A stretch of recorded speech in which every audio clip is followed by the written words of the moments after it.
तो वीडियो को शुरू करने से पहले एक स्पॉइलर अलर्ट कि अभी तक अगर आपने इस मूवी को नहीं देखा है तो पहले जाकर देख लीजिएगा। उसके बाद ही इस वीडियो को कंटिन्यू कीजिएगा क्योंकि यहाँ पर मैं आपको काफ़ी सारी डिटेल्स देने वाला हूँ जिससे हो सकता है कि आपका मूवी देखने का मज़ा ख़राब हो जाए, जो कि मैं बिल्कुल भी नहीं चाहता। और अगर आप इस वीडियो को कंटिन्यू करते हैं तो मैं मान कर चलूँगा कि आपने मूवी देख ली है। जो बताना था बता दिया, बाद में मत बोलना कि मैंने बताया नहीं।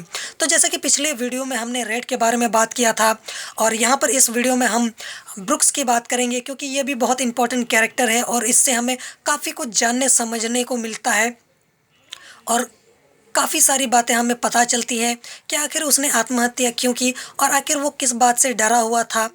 और हमें काफ़ी सारी चीज़ें इस दुनिया की रियलिटी भी पता चलती है।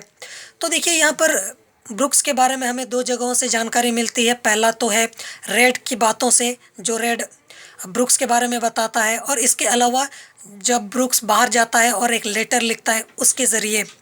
तो जैसा कि हमें ब्रुक्स के बारे में पता चलता है कि ब्रुक्स की आधी से भी ज़्यादा ज़िंदगी जो है वो जेल में ही बीती है। यानी कि अब वो बाहर की दुनिया से पूरी तरीके से कट चुका था। अब उसका बाहर कोई अपना भी नहीं था, ना कोई रिश्तेदार, जिस वजह से बाहर जाने का उसका कोई मतलब नहीं बनता था कि वो क्यों जाए, किस वजह से जाए और बाहर जाकर वो करे भी क्या। और उसी वजह से वो बहुत ही ज़्यादा डरा हुआ था। अब यहाँ पर जेल ही उसकी पूरी तरीके से एक दुनिया बन चुकी थी जहाँ पर उसके अपने लोग थे, जहाँ पर उसका मान सम्मान था, यहाँ पर कोई उसको अपराधी की नज़र से नहीं देखता था। और जैसा कि हमें ये देखने को भी मिलता है कि यहाँ पर सभी इनोसेंट है, कोई भी क्रिमिनल नहीं है। और वो एक लाइब्रेरियन भी था, तो उसी वजह से लोग उसको बहुत ही ज़्यादा प्यार और सम्मान की नज़र से देखते थे। कोई भी उसे अपराधी या बुरी नज़र से बिल्कुल भी नहीं देखता था। और ये उसके लिए बहुत ही ज़्यादा फ़क्र की और बहुत ही ज़्यादा अच्छी बात थी और उसी वजह से उसकी ज़िंदगी बहुत अच्छे से रही थी। लेकिन जैसे ही उसे ये बात पता चलती है कि अब उसे जेल से बाहर जाना पड़ेगा क्योंकि उसे रिहा कर दिया गया है, तो वो बहुत ही ज़्यादा डर गया था कि वो बाहर जाकर कैसे सर्वाइव करेगा। पता नहीं बाहर की दुनिया के जो लोग हैं वो उसे एक्सेप्ट कर भी पाएंगे या नहीं, क्या उसे क्रिमिनल की नज़र से ही देखा जाएगा, क्या जिस तरीके का प्यार, जो सम्मान, जो इज्जत यहाँ उसे मिलती है इस दुनिया में यानी कि इस जेल में, क्या बाहर भी उसे वैसा मान सम्मान प्यार मिलेगा या फिर नहीं। उसी वजह से उसके अंदर काफ़ी डर होता है और इसी डर के वजह से वो अपने ग्रुप के ही एक साथी पर हमला कर देता है ताकि उसे वापस से जेल में डाल दिया जाए और उसे बाहर ना जाना पड़े। लेकिन फिर भी उसके दोस्त, चाहे बात हो एंडी की, चाहे बात हो रेड की, या फिर उसके ग्रुप के जो भी साथी होते हैं उसे बहुत ही ज़्यादा समझाते हैं, जिसके बाद वो बाहर तो चला जाता है। और वो ये बात बताता भी है कि बाहर की दुनिया जो है, जब वो जेल में आया था, अब जो वो बाहर निकल चुका है तो दुनिया बहुत ही ज़्यादा बदल गई है।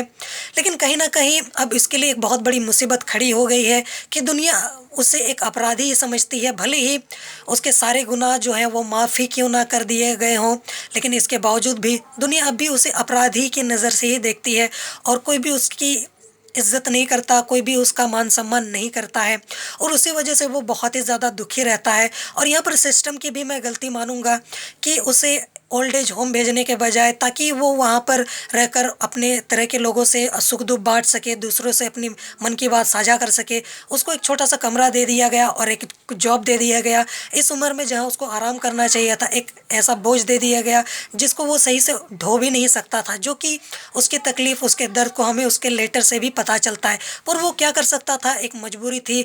और जो भी उसे जो फ़ैसला सुनने को मिला है, उसके अलावा, उसको मानने के अलावा उसके पास और कोई चारा नहीं था।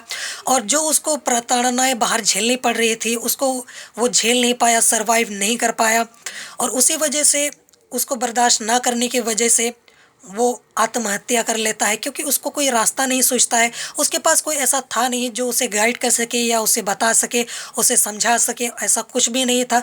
भले ही कोर्ट ने उसके सारे गुनाह माफ़ क्यों ना कर दिए हों या फिर उसे जेल से बरी क्यों ना कर दिया गया हो, पर दुनिया की नज़र में वो था तो एक क्रिमिनल ही। भले ही वो बूढ़ा इंसान क्यों ना हो, उसने सज़ा क्यों ना भुगत लिया हो, पर लोगों की नज़र में तो वो अब भी वही था जैसा कि लोग उसे देखते थे। तो ये उसे बार-बार खटकता था, उसे बर्दाश्त नहीं होता था, जिस वजह से उसने दुनिया को अलविदा कहना ही सही माना। तो मुझे लगता है कि यही कुछ वजहें थी, जिस वजह से वो कैद से बाहर निकलना नहीं चाहता था और उसे डर था कि बाहर जाकर वो पता नहीं कैसे सर्वाइव करेगा। और यहाँ पर हमें दुनिया की सच्चाई भी पता चलती है कि जब कोई कैदी कैद से बाहर रिहा होता है, सारी तकलीफ़ें, प्रताड़नाएँ झेलने के बाद जब उसे बाइज़्ज़त बरी कर दिया जाता है, रिहा कर दिया जाता है, सारे गुनाह माफ़ भी कर दिए जाते हैं, पर शायद दुनिया उसे माफ़ कभी नहीं कर पाएगी और शायद ये बात ब्रुक्स भी अच्छी तरह जानता था। जोहार।